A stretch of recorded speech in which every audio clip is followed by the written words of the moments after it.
नमस्कार, मैं हूं संगीता राय। पूर्वांचल एक्सप्रेस न्यूज के इस वेब पोर्टल में आपका स्वागत है। आइए देखते हैं हमारे संवाददाता राम सकल यादव की यह विशेष रिपोर्ट।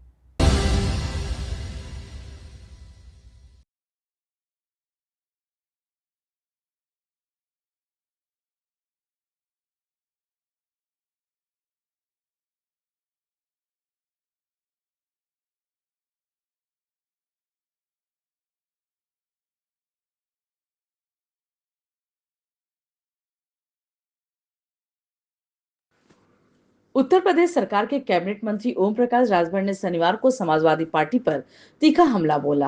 उन्होंने आजमगढ़ के समाजवादी पार्टी के सांसद दुर्गा प्रसाद सरोज पर करीब 50 बीघा जमीन पर अवैध कब्जे का आरोप लगाया। राजभर ने कहा कि योगी सरकार में ऐसी प्रवृत्तियों को भी किसी कीमत पर बर्दाश्त नहीं किया जाएगा।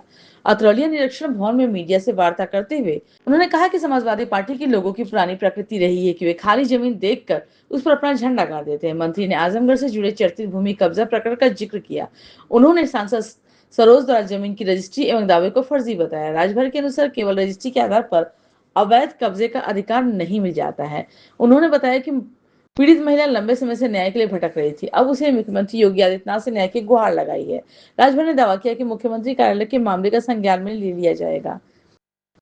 अवैध कब्जा करने वालों को अब जमीन खाली करनी पड़ेगी। कानून से ऊपर कोई नहीं है, चाहे वह कितना प्रभावशाली व्यक्ति क्यों न हो। राजभर ने कहा कि प्रशासन को मामले की निष्पक्ष जांच के निर्देश दिए गए हैं।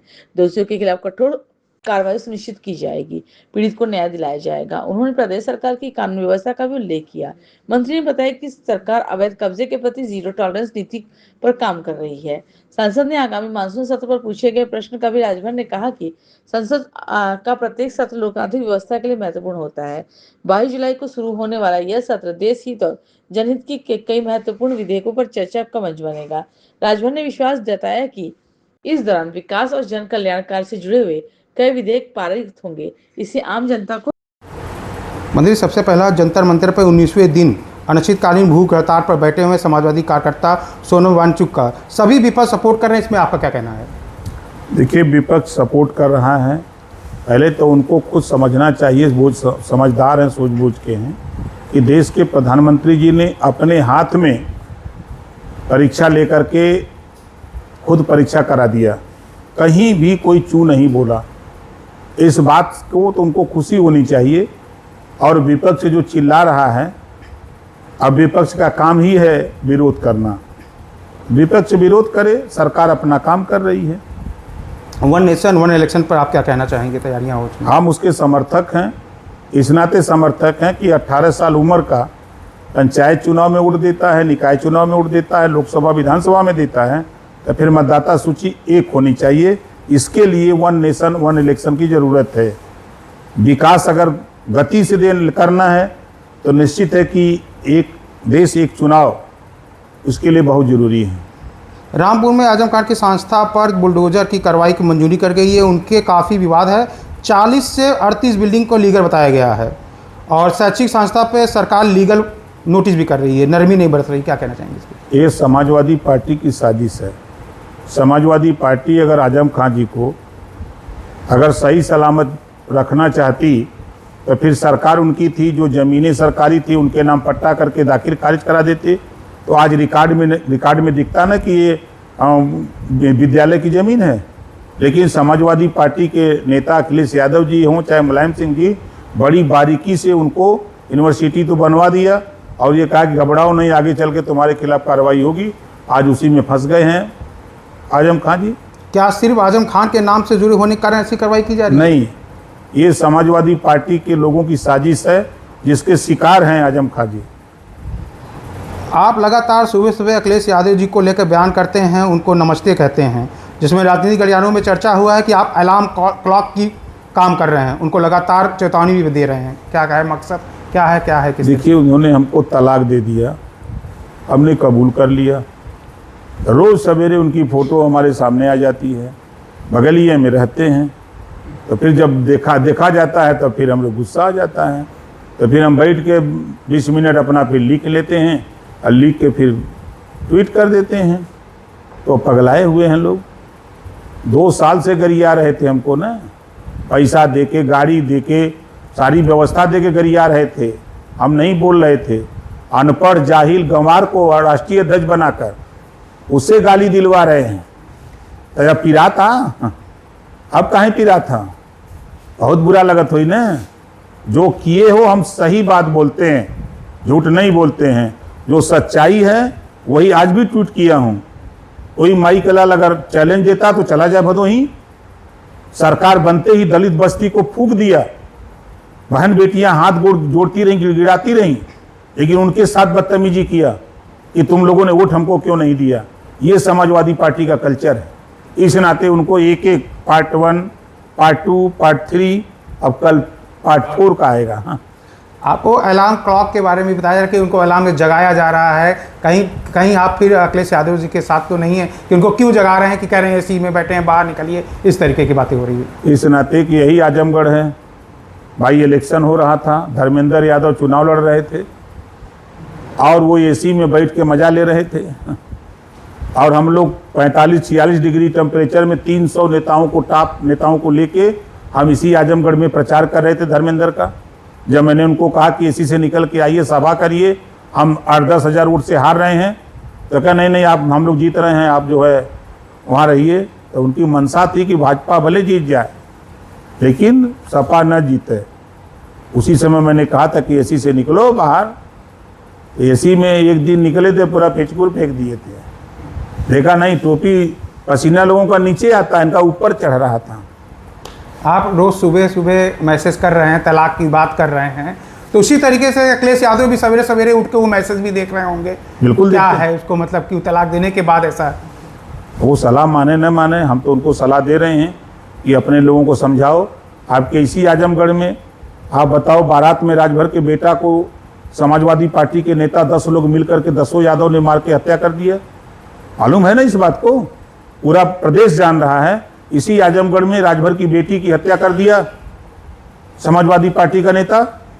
बाकायदे मुकदमा दोनों पर लिखा गया है, दोनों पकड़ के जेल गए हैं, दोनों 10 इधर से और एक वो जेल गया हुआ है। आपको ले चलें प्रयागराज। गुप्ता परिवार अपनी बेटी की इज्जत बचाने में लगा तो समाजवादी पार्टी के लोगों ने उसके परिवार के 3 लोगों की हत्या कर दिया। कौशाम्बी पाल की बेटी के साथ रेप किया, उसकी हत्या कर दिया। कौन? समाजवादी पार्टी। अगर हम मऊ की बात करें, हल्दरपुर थाने में आज भी FIR दर्ज है। वहाँ 4 यादव मिलकर के राजभर को गोली मार दिए, उसकी डेथ हो गई। वहीं मधुबन में यादवों ने मिलकर के राजभर को मार दिया, उसकी हत्या हो गई। आपके देवरिया में चौहान, राजकुमार चौहान को दिन में गोली मार दिया, समाजवादी पार्टी का नेता यादव, गोली मार दिया, उसकी हत्या हो गई। हम अगर 12 ले चलें, एक एक जिले का गिना दें, ये क्या कर रहे हैं, यही तो उनको याद दिला रहे हैं। अखिलेश यादव जी सितंबर महीने में अपनी रथ यात्रा शुरू करने जा रहे हैं। मथुरा से होने वाली उम्मीद जताई जा रही है, जहां एक तरफ योगी जी को चुनौती दे रही है। क्या अखिलेश जी उस चुनौती को स्वीकार कर लिए हैं? हम सावधान यात्रा निकालने वाले हैं। हम सावधान यात्रा निकालने वाले हैं कि ऐ पिछड़े समाज के लोगों, ऐ अति दलित समाज के लोगों, आप सावधान हो जाओ इनके यात्रा से। ये वही लोग हैं सरकार में अपनी जाति को बढ़ाने का काम किया, ना कभी नाई को, ना कभी प्रजापति को, ना विश्वकर्मा को, ना पाल को, ना राजभर को, ना निषाद बिंद केवट मल्ला को, ना तो जुल्हा दुनिया अंसारी साईं दर्जी फकीर को, ना धोबी धरिकार पासी खटी खेला कुजड़ा को। कभी इन लोगों ने आगे बढ़ाने का काम नहीं किया। इनसे सावधान रहिए।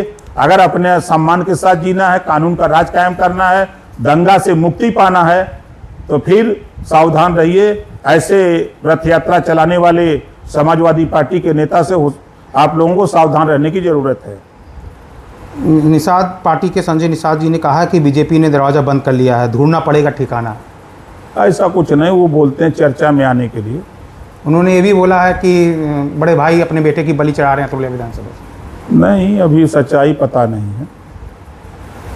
आज हम लोगों ने 2 साल से अतरौलिया में हैं, आप देख रहे हैं। समाजवादी पार्टी की जो गुंडई यहाँ थी आजमगढ़ में, 60 से 70% कम कर दिया है।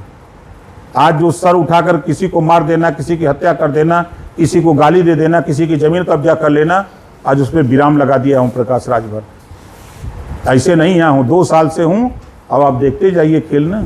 अभी कल निषाद पार्टी के राष्ट्रीय अध्यक्ष यहाँ पे पदयात्रा निकाले हैं। उन्होंने वहाँ पे ये भी कहा है कि अगर हमको सीट नहीं मिलती है तो जो यहाँ के प्रत्याशी हैं उन्हें भी लड़ने के लिए। तो लड़े। कितना नुकसान होगा, क्या है? कोई नुकसान नहीं, देखिए,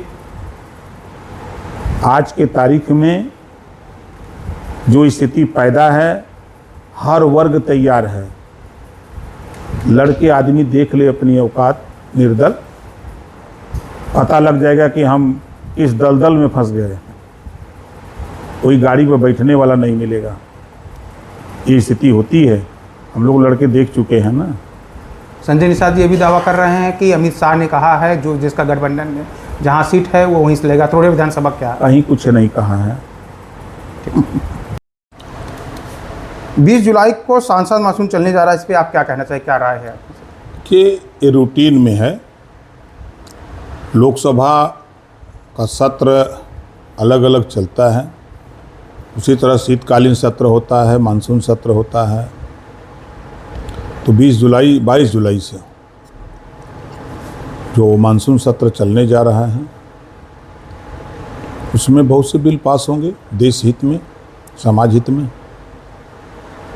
आजमगढ़ का जो मामला आया है, दरोगा प्रसाद सरोज जी सपा के सांसद हैं, 50 बीघा जमीन कब्जे की बात आ रही है और वो दावा कर रहे हैं कि झूठा है, हम रजिस्ट्री करवाए हैं। पैसा कहाँ से आया, फैक्ट्री कहाँ लगाए हैं, ये उनको बताना चाहिए। ये सपाई खाली ज़मीन देख करके अपना झंडा गाड़ देते हैं और झंडा गाड़ के अपना बना लेते हैं। वो महिला जो बिलबिला रही है, गिड़गिड़ा रही है, दर दर की ठोकर खा रही है, वो पहुंच गया मुख्यमंत्री जी के यहाँ, अब खाली करना पड़ेगा। वो कह रहे हैं कि हम रजिस्ट्री बाकायदा कराए हैं कि हमारे हक में है। इस पर फर्जी कराए हैं रजिस्ट्री, भाई हक में कैसे है। ठीक सर।